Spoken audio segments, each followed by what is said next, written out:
your patience with that. Hello. Hi. Hi. So I'm really excited to dig into your lesson plan today. I have like a couple of ideas that I'm excited about. The first thing though, I just want to do a quick check-in. What's something that's going well for you this week? So I think my lessons overall from like Monday to today have been well scaffolded and aligned to each other. So it's kind of been more of like a continuation. Each day is building off the next rather than each day is like its own separate lesson. Okay. What is the impact of that? What are you noticing?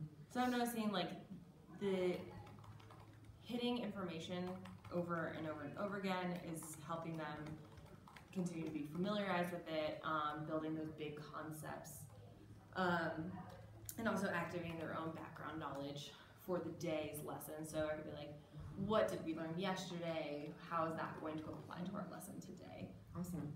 And then they're able to dig from that and just continue to add on to ideas and get more and more complex as the week goes on. Perfect.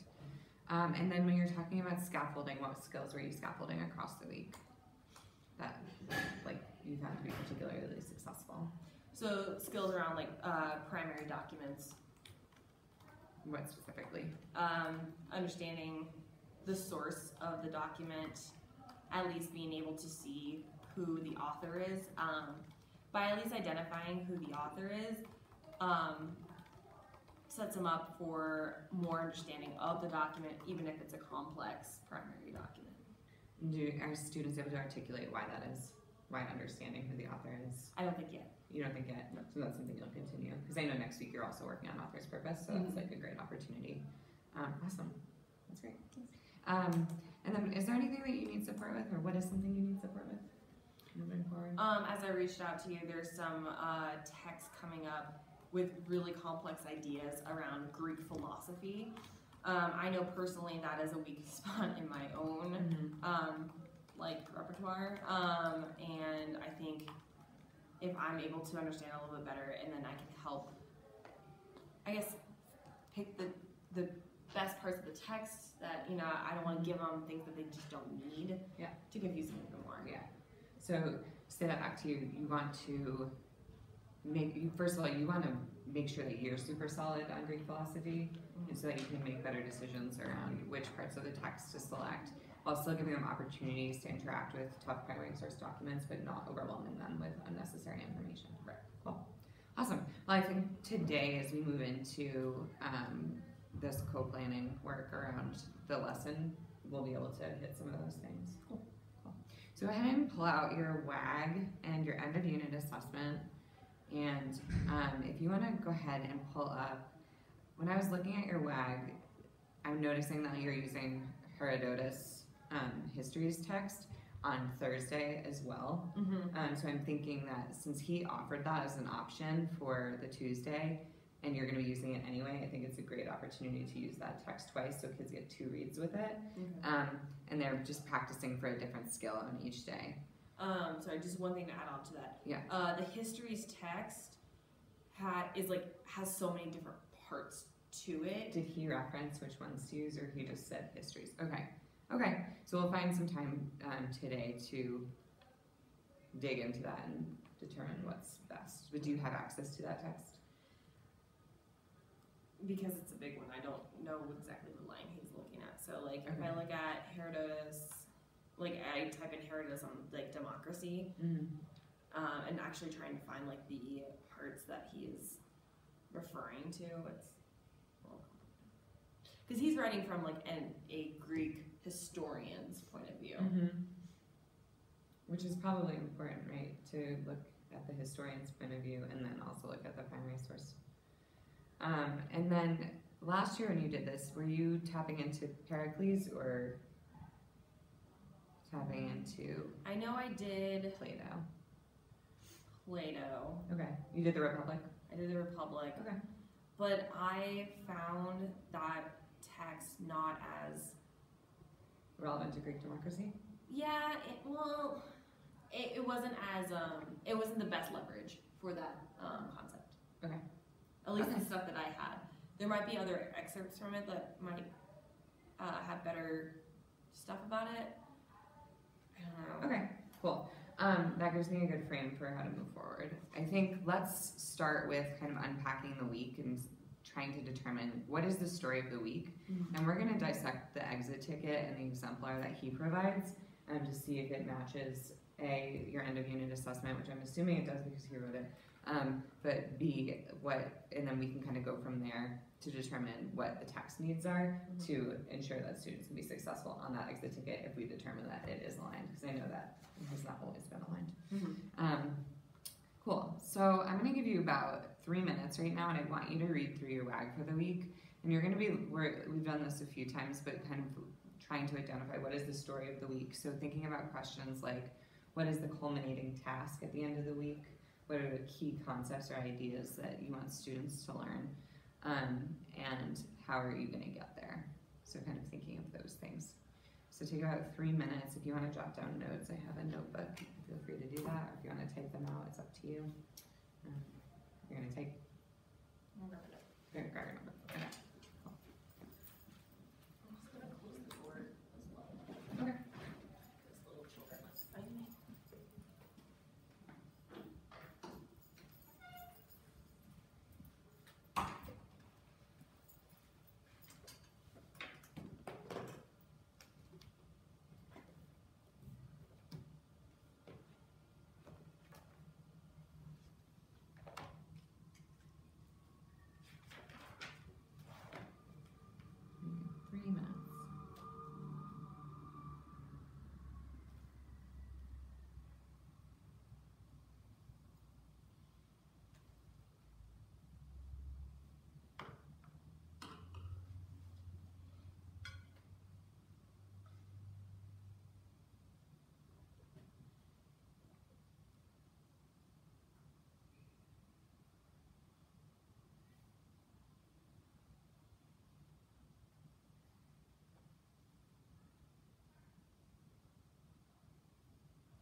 More seconds to finish up your thoughts. Is that enough time?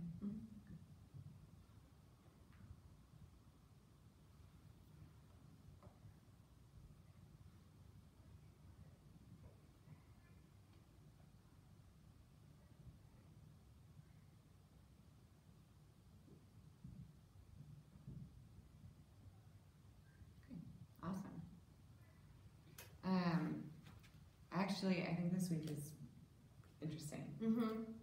and not in a bad way. Just like I think that the skills, while like the concepts are a little bit different, I think the skill continuum is kind of cool because you'll be able to continue with the scaffolding, like you were mentioning earlier, Yeah. to support kids and building up from your annotation work and beginning sourcing to really getting into that HAP protocol, which I think is huge. Yeah. Cool. So what is the story of the week? What would you say? So I was trying to kind of like find what is linear between these 4 lessons. And I know it's Greece is like the location that is similar between all of them. Mm-hmm. But I was struggling to kind of figure out like how does like philosophy and like the idea of like rationalism actually lead to Alexander the Great, and like more battles and like fighting. So I was a little stuck on that, thinking about like how does that kind of like relate to each other. So how does Greek philosophy or Greek democracy? Is there any reason why Greek democracy would connect with the Battle of Thermopylae, or does that just not make sense to you? I mean, Thermopylae kind of like, I don't know, I think of it more like as connection more of like this week of the idea of conquering and stuff like that, and the idea that the Persian Empire, it's like the idea of dispersing of power. And I guess that kind of goes with democracy. Like democracy, you're splitting up the power a little bit. Because when we talk about this battle, it's over a city-state. And so then how does rationalism and democracy tie into the foundations of like city-state? I guess the idea of like,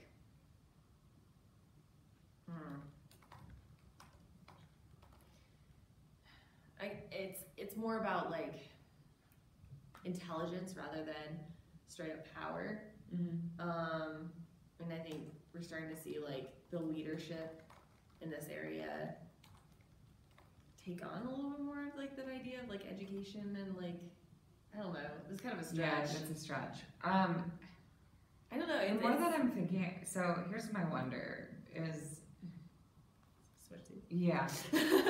Yeah. Why? Why would you switch those? Why does that make more sense?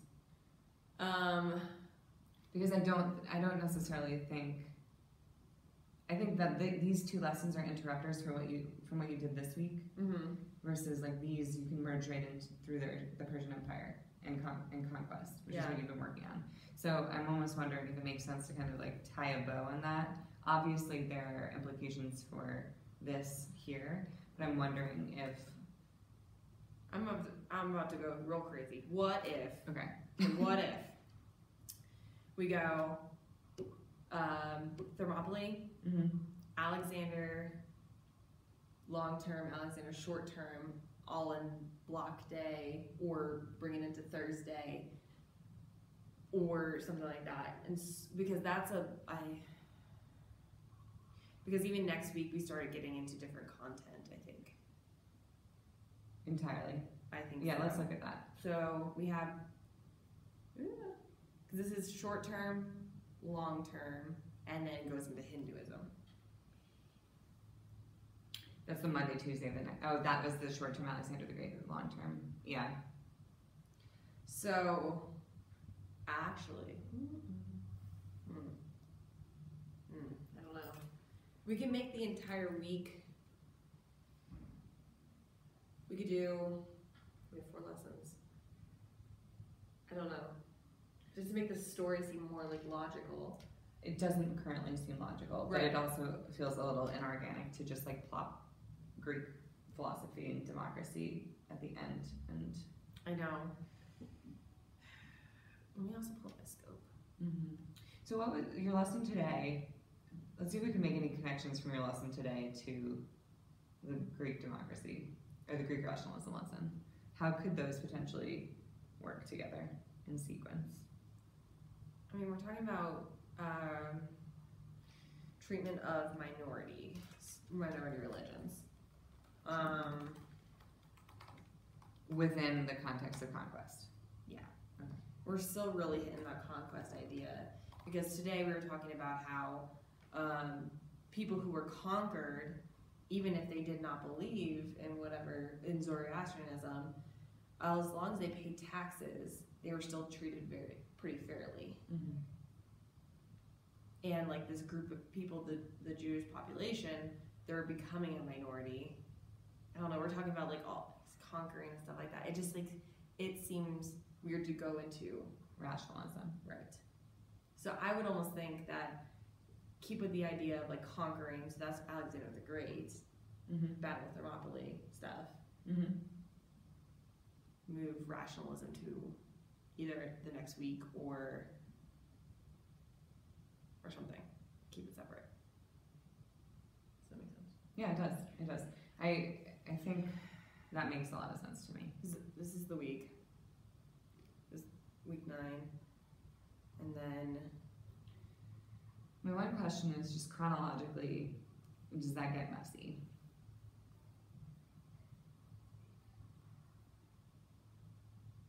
And does that matter?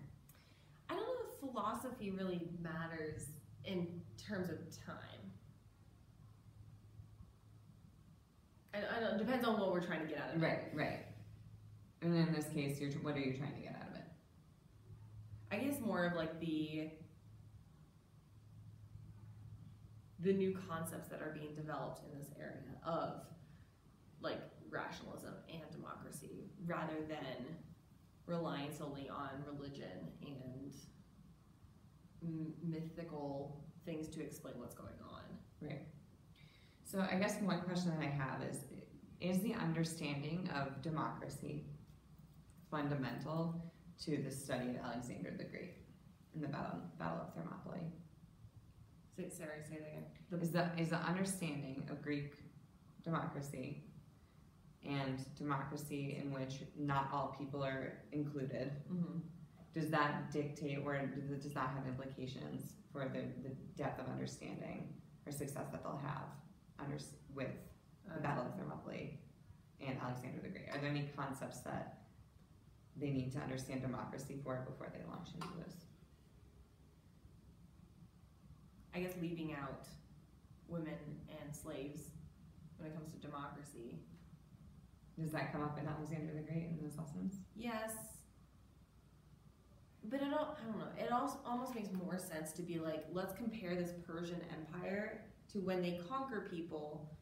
They don't have to change their lifestyle. They only have to pay taxes. They're still included in the community. Mm-hmm. When Alexander shows up, though, that changes. Okay. So that's more of like a comparison, being like, in the Persian Empire, they're religiously tolerant. They're still fairly respectful. Mm-hmm. Alexander enslaves everybody. Or kills them. Right. Okay. I think that makes sense.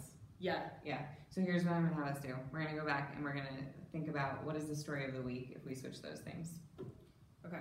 Okay. So I would say I would put, because we have 255, 780.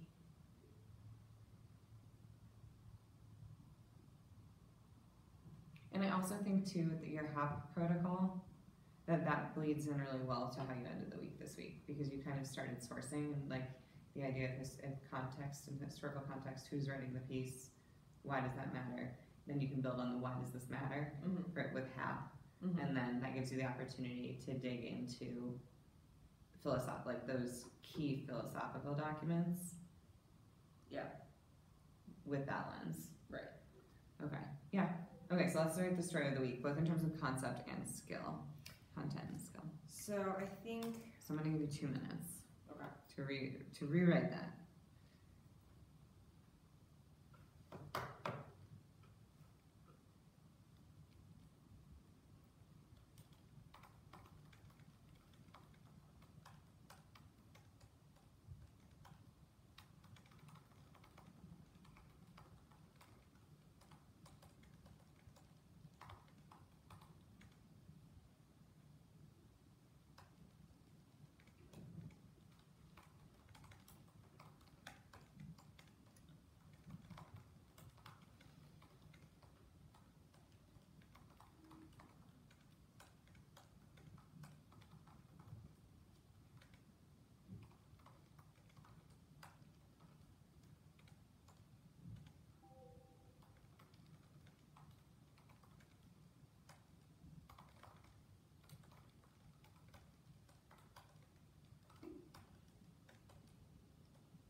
you need more time? Okay, I'm trying to, because I also need to start thinking about the next week too, because they're gonna have to go together at some point. Let's stay focused on this week. You're trying to think about how the Greek lessons are going to bleed into Hinduism. Mm-hmm. Let's pause and just look at this week, because then otherwise it's going to get crazy overwhelming. Okay. Okay. Because it's okay. We can like think about that in a moment. But I want us to zoom in just on this week. Otherwise, like that could get crazy stressful. Yeah. Okay. Okay. So what did you say? So I was thinking, like, the story is more of like, how does I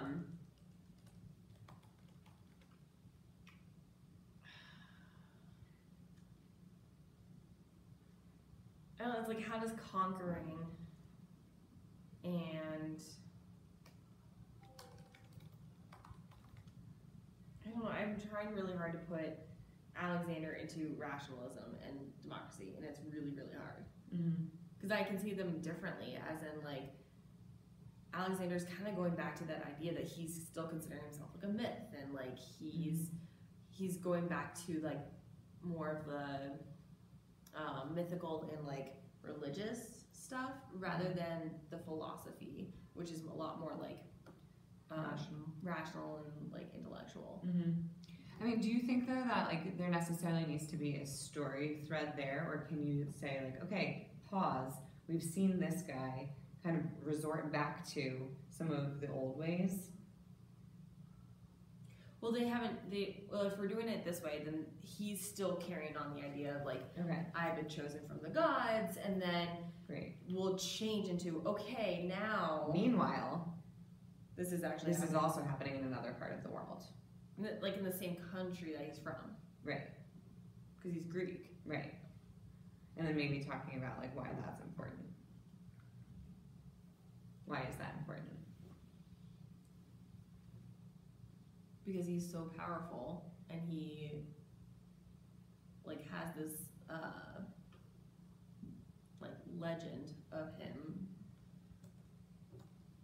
but it's also competing with like the legend of democracy in Athens. And then which one ultimately wins out? Neither. Yeah. So I think like thinking about that and what are the needs of the civilizations and like how that works with them. Yeah. So this was this. I want you to go ahead and read this story of the week and tell me what you think about that. Do you want me to read that louder? You can read yourself.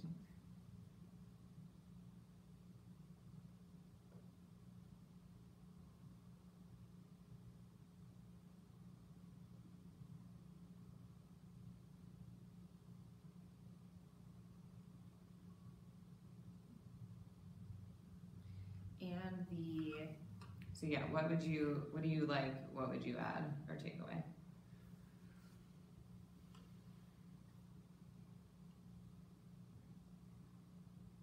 I would add the justification of leadership, or like it's justification and it's like the not loyalty.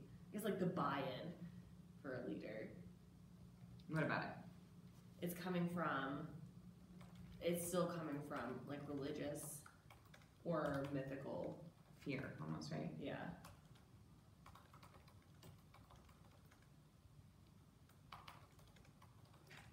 Whereas another part of the country is finding a need societally to structure their government without the fear of religion in a way more rational sense. Mm-hmm. Yeah. And to include more people too with that. Yeah, exactly. So I think they see like the tyranny of Alexander the Great, especially with his cruelty, and when things get too scary, people tend to look for something else, or they try to, like, instead of overthrowing him, they're just looking for a different type of government that serves the needs of all the people and the goals of the civilization, right? Which are what at that point? At that point, survival. Survival. Okay. So I think, does that feel okay? Yeah. Yeah, that makes more sense. And then I think too, like just the idea of, even if it does feel a little bit segmented, just being like, hey, we're going to talk about this for a few days, rationalism and democracy. This theme is going to continue to come up forever, moving forward. And so when we talk about this, we're really building the foundation here of our knowledge for democracy as we launch forward into other areas of the world where we start to see different types of government. Right. Something along those lines. Does that feel okay? Yeah. Okay. And then in terms of skill, I think the blending the skill from this week into next week, that feels seamless, right? If we switch those lessons. So tell me why that's seamless. So we already introduced the idea of like the author matters to a document, and it helps us focus our reading for annotation, right? We pulled from the source in the first place to understand what words are going to be important. But we're going to continue thinking about not only how does the source let us know what's important, but how does the source affect what is being written and what's being consumed. Right, because we're also thinking about the audience and the purpose for writing it. And how what's going on is going to also affect what is being written, like the historical context. Yeah, absolutely. So then when you launch in here, you're really deepening and like zooming in on the HAPP, which is going to allow them to beef up their annotations, have them be way more focused, and it's going to allow them to then start in with analysis, which is where you're moving them towards at the end of the week. Yep. Or in the end of the Alexander the Great Day. Awesome. Okay, so I think what we're going to do right now is we're going to would it still be helpful to look at the Greek democracy lesson, or do you want to back up a little bit? Which lesson do you think is going to be most critical for the week? I think I just want like some help finding sources for those two philosophy days. And like finding them and then choosing the right passages. I don't know. I feel fairly good about Thermopylae and that lesson great. The Thermopylae lesson looked really strong. I did have a question though on timing and like pacing of that. Okay. Because I think I might have made a comment on it. Because there's a lot to do, and in that day, yeah. And so I just didn't know whether I should only focus heavily on getting the hat for each, or to just like assign us homework. That's one.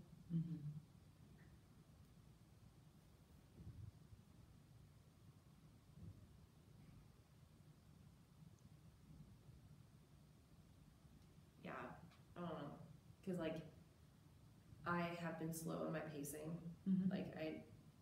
We've barely been getting through things. Why? I think some of that is I let the do now go a little bit too long.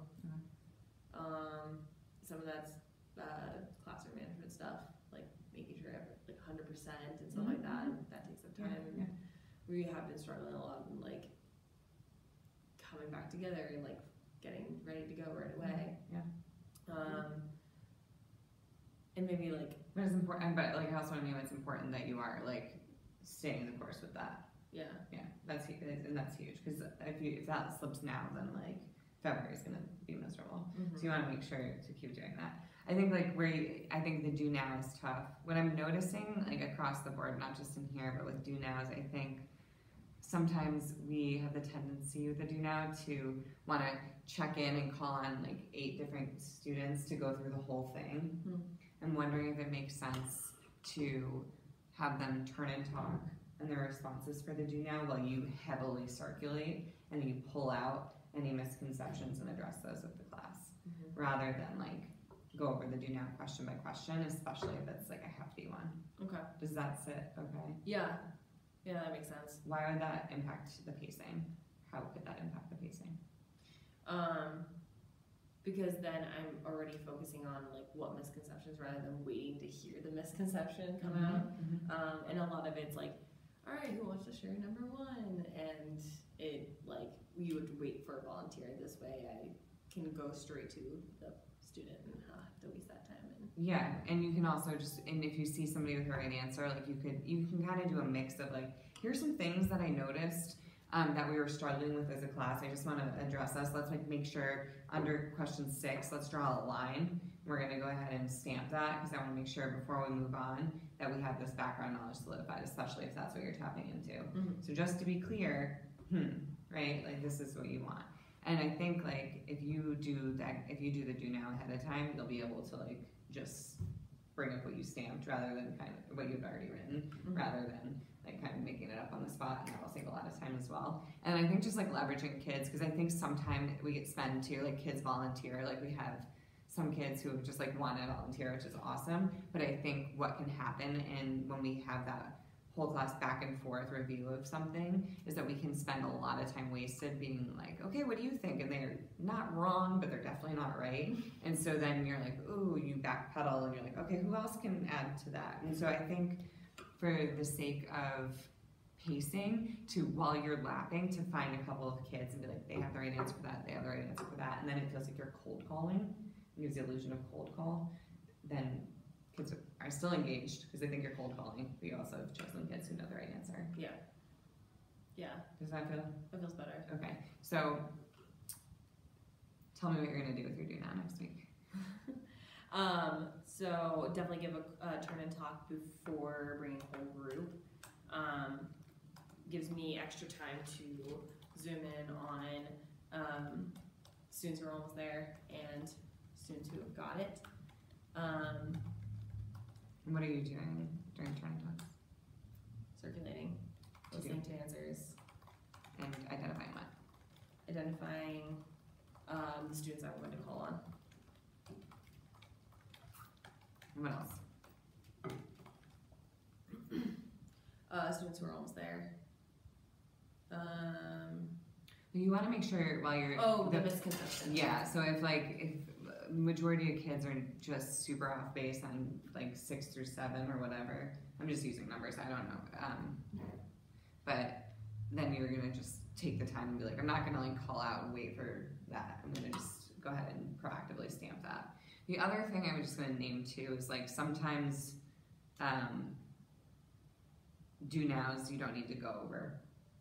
Yeah, there's a couple that I've been thinking about that too.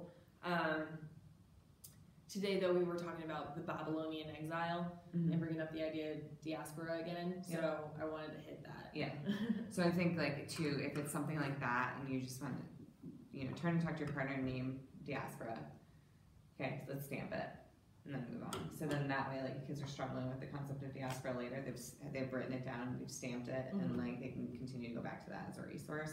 And so I think, yeah, just being discerning about what do nows you need to go over, because it's going to activate background knowledge to support content and understanding and or skill development, or like which ones that you can potentially skip to save time. But yeah, okay, cool.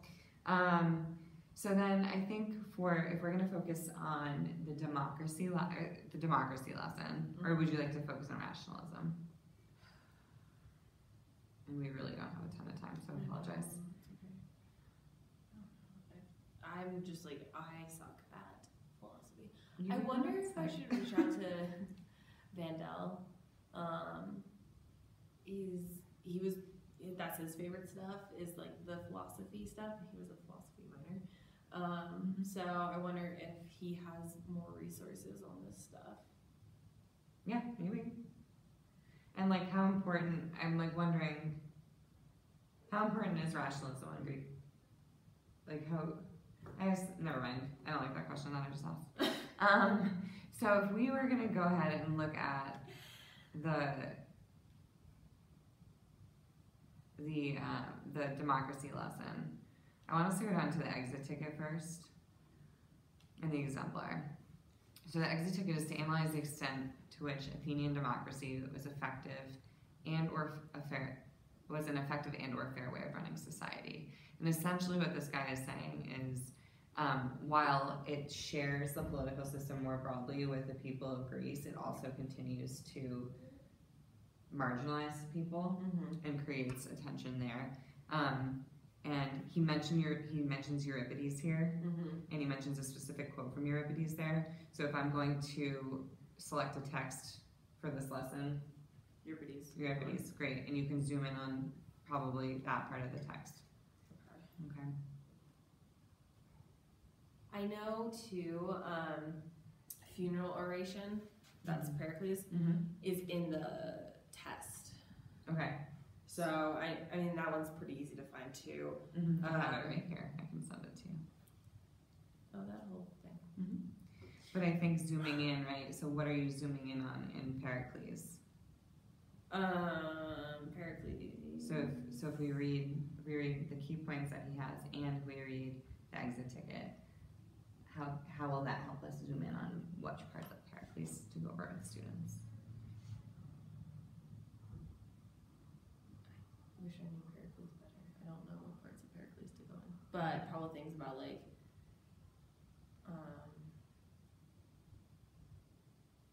something about, I think he talks about like sharing power, doesn't he? Pericles. Yep.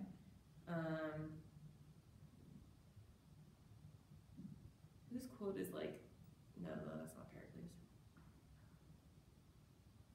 I don't know. Because I think, and also I think the Republic too, with this piece about the uneducated people, right? And if you can zoom in on the key points and the ideas that he hits in this exit ticket, which are that despite democracy sharing political power with other systems, which did make it more fair, it continued to marginalize folks and have impacts on social hierarchy and distribution of power, which meant that, and because people are starting to understand fair rationally, right, and because the poorer folks are becoming more educated or are more included in government structures, they're able to then start saying, hey, this is unfair, and what happens when people say this is unfair to the government? People rebel, and the government is less likely to be effective. And so I think those are the ideas that this is gearing towards. So any parts of the text, and honestly, like if we think about the AP exam, the text and the text on your end of unit assessment, they're fairly short. Right. So if you just have that sourcing line and the chunk of text that has that, and you continue with your annotation and the HAP idea, HAP protocol, and you can work through those texts, and students will be able to answer that question. Okay. Great, thank you. Thank you. I will send an email kind of All the stuff? of all the stuff, just to make sure that we're clear on that. Apologies for the rush. I'm hoping that spending that time to play Yeah, around is yeah, to helpful. make it a little bit more Okay. seamless. Okay, Seamless? great. Thanks, Streamlined, seamless.